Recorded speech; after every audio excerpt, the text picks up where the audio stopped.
Assalamualaikum warahmatullahi wabarakatuh. Salam sejahtera untuk kita semua. Semoga kita semua selalu dalam lindungan Allah Subhanahu wa taala dan selalu sehat di masa pandemi Covid-19 ini. Sebelumnya perkenalkan, nama saya Fatur Rojin Rufadilah, NRP 2041211075 dari Departemen Teknik Kimia Industri, kelas besar Bima dan kelas kecil Bratasena. Di video ini saya akan menjelaskan tentang PPT atau roadmap yang telah saya buat mengenai perkuliahan dan apa yang akan saya lakukan selama 4 tahun ke depan di perkuliahan ini. Langsung saja, ambisi saya sebagai seorang mahasiswa adalah menjadi mahasiswa yang aktif dan berprestasi dalam bidang akademik maupun non-akademik, serta mempunyai banyak relasi. Setelah saya mengemukakan ambisi tadi, maka saya akan membreakdown atau membagi ambisi ini menjadi beberapa sasaran. Sasaran yang pertama di tahun ke-1, yaitu yang pertama mendapatkan IPK di atas 3,0. Selanjutnya mengikuti pelatihan dasar yang berada di ITS. Yang ketiga, tidak ada mata kuliah yang diulang. Yang keempat, mendapat nilai mata kuliah minimal B+. Yang kelima, mencoba mendaftar kepanitiaan di dalam kampus. Yang keenam, mengikuti praktikum offline. Yang ketujuh atau yang terakhir, mempunyai relasi dari berbagai fakultas.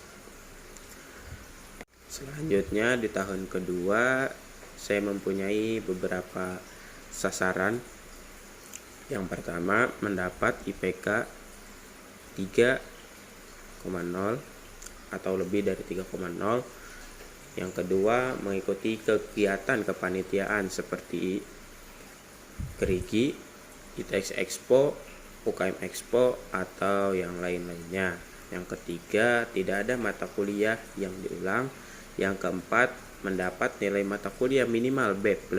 Yang kelima, semoga saya bisa memasuki kampus, organisasi kampus seperti BEM ataupun Hima dan yang lain-lain. Yang terakhir, masuk pengurus UKM sepak bola. Kenapa? Karena saya mempunyai hobi yaitu sepak bola dan saya ingin masuk ke dalam pengurus UKM sepak bola. Selanjutnya di tahun ketiga, sasaran saya yang pertama mendapat IPK di atas 3,3. Tidak ada mata kuliah yang diulang. Yang ketiga, mendapat nilai mata kuliah minimal AB. Yang keempat, mendaftar dan semoga saja bisa lolos di pertukaran pelajar ke Asia, lebih tepatnya ke Korea. Yang kelima, saya ingin menjadi menjadi ketua di UKM sepak bola. Yang keenam, menjadi pemandu di pelatihan. Saya ingin menjadi pemandu di berbagai pelatihan dan pemateri di pelatihan dasar seperti pelatihan dasar pra-TD ini. Yang ketujuh, semoga saya bisa memasuki atau diterima di BEM dan aktif di organisasi BEM. Di tahun terakhir atau di tahun keempat, saya ingin mendapatkan IPK 3,5. Yang kedua, tidak ada mata kuliah yang diulang. Yang ketiga, mendapat nilai mata kuliah minimal AB. Yang keempat, lulus tepat waktu 4 tahun. Yang kelima, menyelesaikan tugas akhir dengan sempurna. Semoga di tugas akhir nanti saya bisa mengerjakannya dan semoga diberi kelancaran dan kemudahan dalam mengerjakannya. Selanjutnya ada faktor kenyataan. Di faktor kenyataan ini ada beberapa faktor lagi, yaitu strength, opportunity, weakness, dan threat. Strength saya yaitu yang pertama mudah beradaptasi di lingkungan baru, yang kedua memiliki sedikit pengalaman keorganisasian di SMA, yang ketiga bisa dipercaya ketika mendapat amanah dan bertanggung jawab, insyaallah. Yang keempat suka mempelajari hal-hal baru yang belum saya ketahui. Yang terakhir atau yang kelima mempunyai semangat dan ambisi yang besar. Selanjutnya ada weakness. Yang pertama, kadangkala saya kurang percaya diri. Yang kedua, belum bisa membagi waktu mana yang harus saya prioritaskan. Yang ketiga, mengerjakan sesuatu jika sudah mendekati deadline, seperti mengerjakan tugas yang terburu-buru karena sudah memasuki deadline.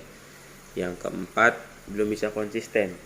Saya terus berbenah supaya bisa menjadi konsisten. Yang kelima, komunikasi bahasa Inggris saya masih kurang, karena untuk mengikuti pertukaran pelajar saya harus bisa menggunakan bahasa asing, khususnya bahasa Inggris. Yang keenam dan yang terakhir, public speaking saya masih kurang. Kadangkala juga saya takut untuk berpendapat. Selanjutnya ada opportunity. Yang pertama, memiliki teman yang sportif dan saling membantu. Yang kedua, mendapat dukungan penuh dari keluarga.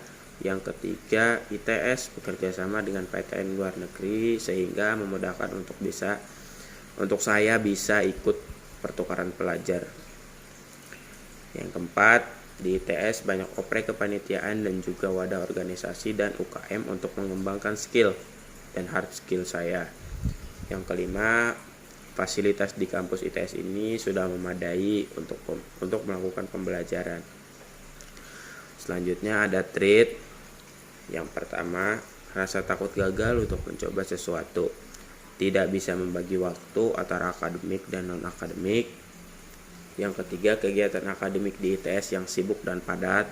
Yang keempat, banyaknya saingan jika ingin mengikuti pertukaran pelajar maupun seperti kepanitiaan, gerigi, ITS Expo, dan lain-lain.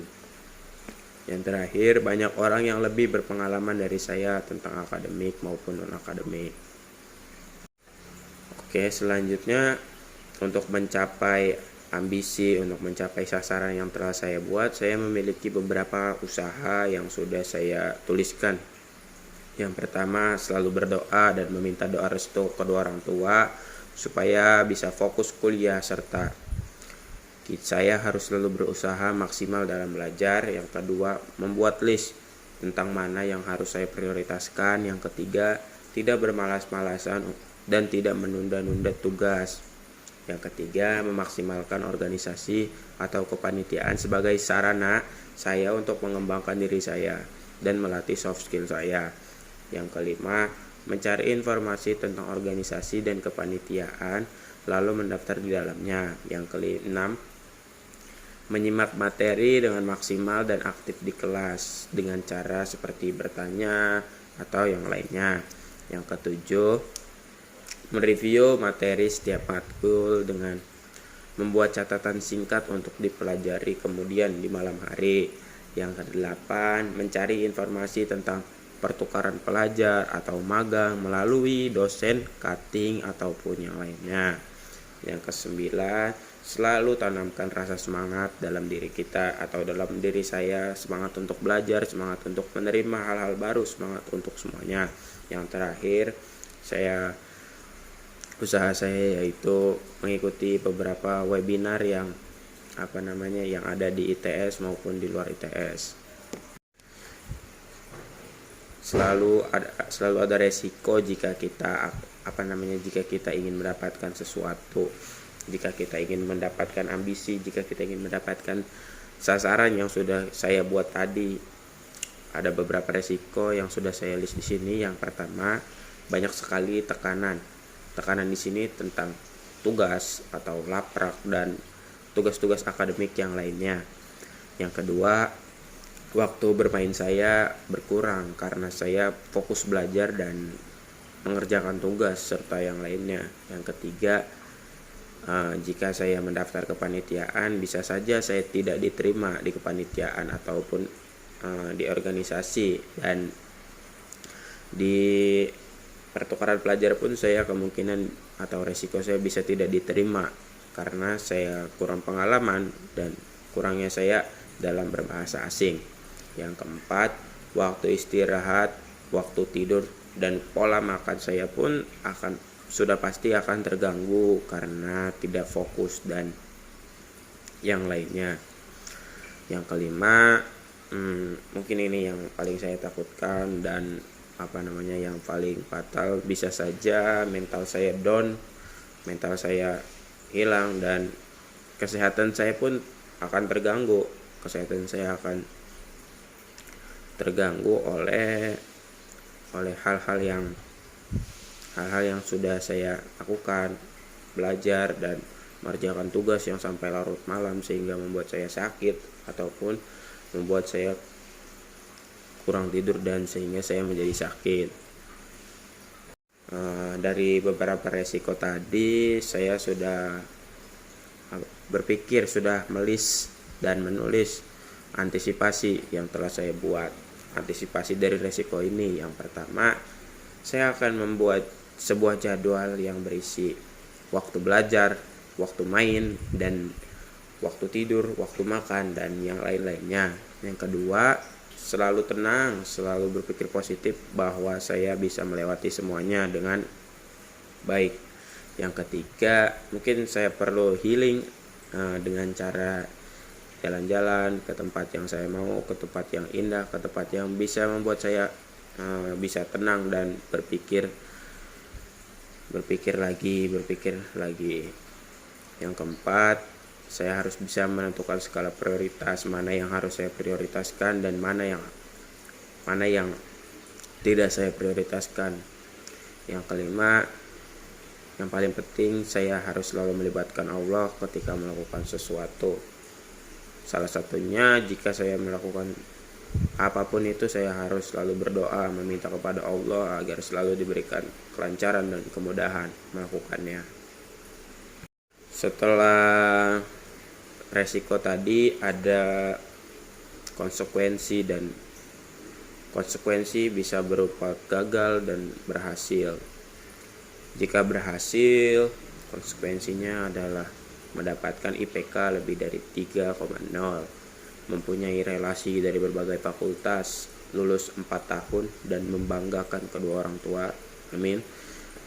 Mempunyai pengalaman di organisasi dan kepanitiaan, mempunyai kemampuan soft skill dan hard skill yang bagus,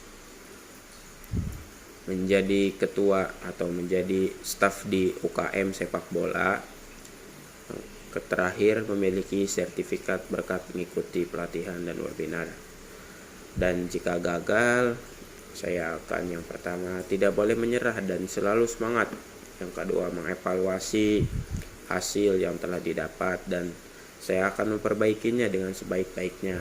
Yang ketiga, jangan berburuk sangka jika gagal, karena semua orang punya jatah gagalnya masing-masing. Pasti akan ada di mana kita berhasil.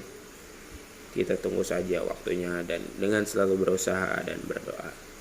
Yang keempat, mental down karena gagal.